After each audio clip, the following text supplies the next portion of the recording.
A very good day to my friends, my viewers, uh, my teachers, because I'm learning from you every day. All those comments that come in, they are teaching me to cook better, um, it, encouraging me to learn more so that I can pass on my lessons to you.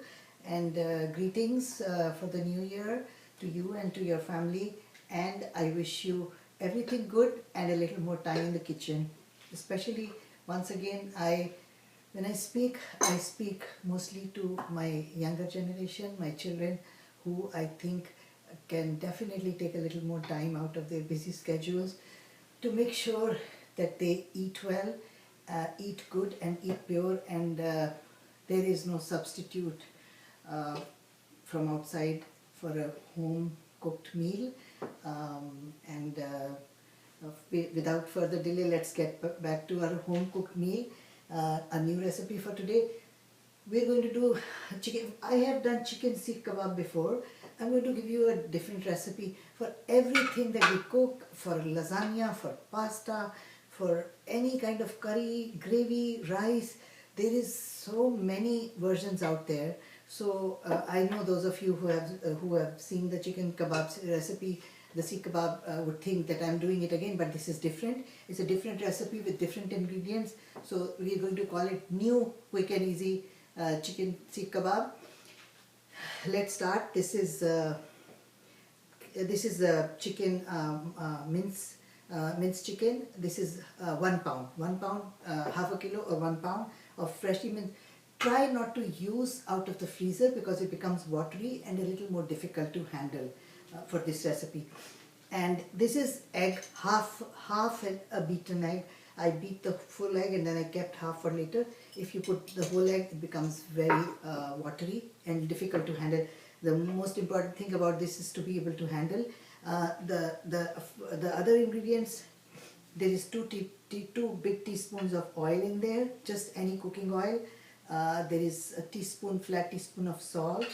There is half a teaspoon of curry powder, any curry powder from the supermarket, from the grocery store, from your local grocery store, from Asian store.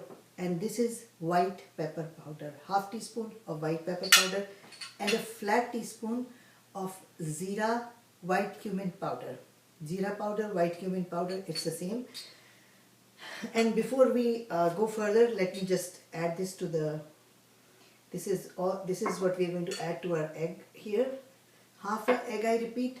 For 2 pounds or 1 kilo, you'll use 1 egg, but this is half an egg. The ingredients, of course, we'll post the recipe so that you know what you're doing. We're going to add this to the egg, and while I'm mixing the egg, I'm going to introduce you to the other ingredients. And the other ingredients are, it's ginger, 1 tablespoon of chopped ginger, fresh ginger. It's 2 teaspoons, again 1 heaped tablespoon of chopped onions. Any onions, red onions are better. Please remember, they are less watery. The white onions become very watery. So red onions, when you're using for this kind of cooking, are better. This here, my friends, is 2 heaped tablespoons of pounded cashew nuts. You can do peanuts, you can do almonds, walnuts, whatever suits you.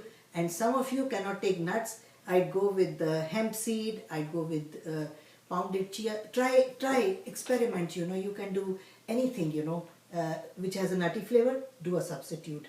Otherwise, if you can take, it's great. Half a teaspoon of garam masala powder. Allspice are, it's a subcontinent, South Asian allspice, all mixed. Garam masala, half teaspoon. And then we have 3 full tablespoons of cilantro, green fresh cilantro, coriander leaves, fine chopped. So let's beat this. We're going to mix this, and this is the oil, the egg, the curry powder, the zeera powder, white pepper powder, and egg. And this is going to go in this.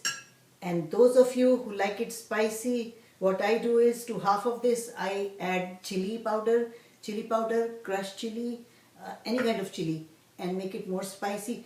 Clean, washed, clean hands are the best instrument for cooking. There is something in your hands that the touch makes the food always taste better, but it has to be clean. Clean, washed hands. I have no nail color, I have no big nails, and therefore I am very comfortable using my hands. And then I have to wash my hands because I'm handling chicken. So we are going to mix this well, and then just we mix it well, and then we are going to let it rest for 10 minutes, and then we'll proceed with the other. We did marinate this for about 10 minutes. 10 minutes. You can do it more, but minimum is 10 minutes. And now we are down to our last 5 ingredients that we mentioned, or the next 5 ingredients. There's a tablespoon of ginger. There we go. We have a heaped tablespoon of fine chopped onion, a little more than the ginger. And like I mentioned, use red onion. White onion can be very watery, and then especially if you're doing grill and mixing other ingredients with the meat, it doesn't cook well. And the white onion is also sweeter. This is the cilantro leaves, 3 tablespoons of fine chopped cilantro leaves. This is 2 tablespoons of coarse ground cashew nut.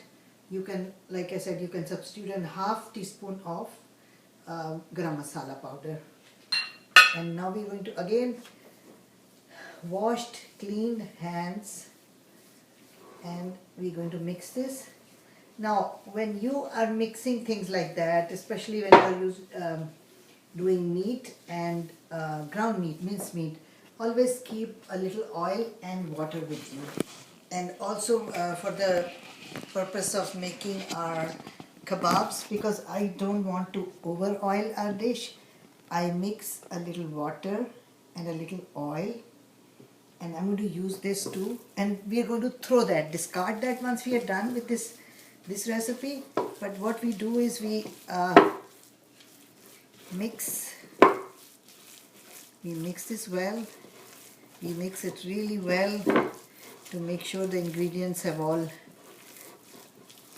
reached every bit of the mince.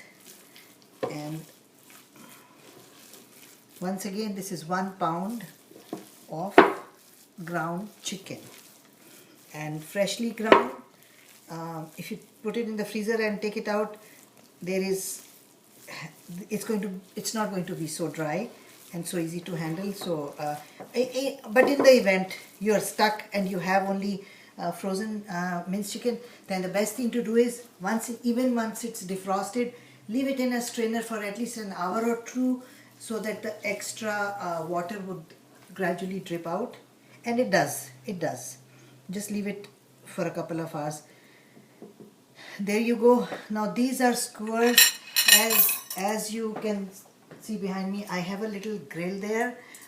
This is a very inexpensive grill. I think you can buy it in any store, like any general store, even in supermarkets, or you can order online. And it's a very convenient gadget or appliance, if I may say, to have at home, because the grilling is definitely different than the cooking on the stove. You can do this on the stove also. You can do it in a frying pan. You will never get the flavor, because please remember, even when you're using an electric grill, it's the drippings from this meat, the kebabs, that will smoke, and it's that smoke that comes out and gives you the flavor. So if you can do that, but you will still have taste if you decide to. As you can see, now this is messy. It's going to be messy. Don't worry, we'll wash up later. But this is it. Okay, this I think is good for about, let's see. What I do is I make my I divide it into portions, so I know what I'm doing. You don't want to be left with a little piece of a small kebab at the end. You equally divide them. Usually I get about 10 or 12 pieces from it. There you go. Doesn't have to be exactly the same size, but we need to know 10 is a reasonable amount, because then you have a reasonable size kebab also. This is 5, and we are going to do another 5 here. Okay, we'll do 6, 7, 8, 9 and 10. Okay, and we're going to start putting on this. I have oiled my grill here. You can see it, but I did generously oil the top so that it will not stick. And this can be a little tacky, but with a little practice you can handle. Believe me, first time when I tried to do this, it took me 10 minutes just to handle one kebab. It's still taking a little time, but the shape of the kebab really is not what it's all about. It's the taste. As long as it holds together, it binds, and if you can see, this is still not what you would want it to be, but we're going to take care of that.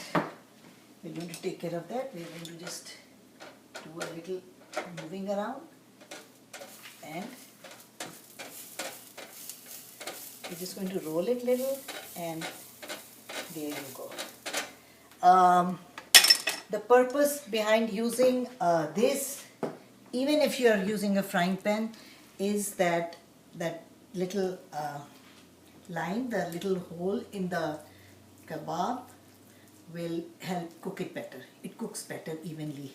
Steam goes through that and it cooks inside. And there you go. We're going to do it very fast. Okay, we'll do it another way now for you. We'll just put it on there, and then in a bit we'll remove that.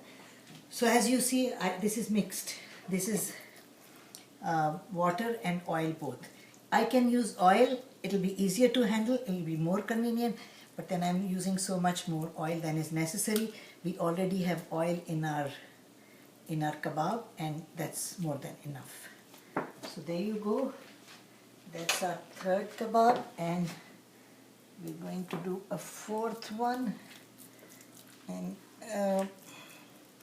then we're going to stop there for a while, because I don't think we can cook more than 4 at one time. So we just do 4 at a time. If you have a bigger grill, you can do more.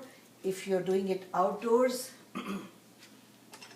it'll be much faster on a bigger grill, but let's just, there you go. And don't worry about the shape. Like I said, it eventually is all edible and comes out good. You just have to, because the meat is so soft, you can easily handle it with your gadget, whatever you're using. Experiment, keep changing, change your gadgets, change your spices, and cooking should be very exciting. It should not be stale, it should not be bound by any rules other than the basics. We'll just keep cooking this till it's nice and golden brown, and should be about 10 minutes. Once again, hands all washed, clean.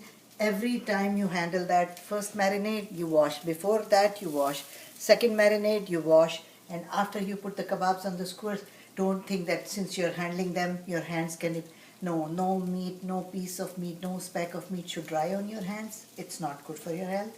It's actually a hazard. So clean hands, and then we start doing this. And this has been about 10 minutes, not more than 12 minutes, because if you do overcook your kebabs, they're going to become dry. You don't want to dry them.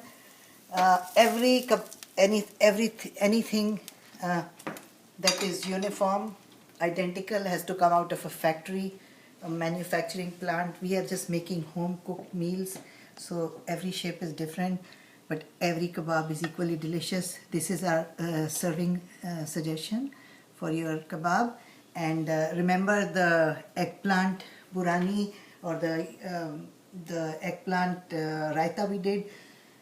You serve that with the kebabs, naan and some rice, and mix with a little extra salad and or a dal, and this is your perfect meal. And enjoy the rest of your holidays, and we will see you soon.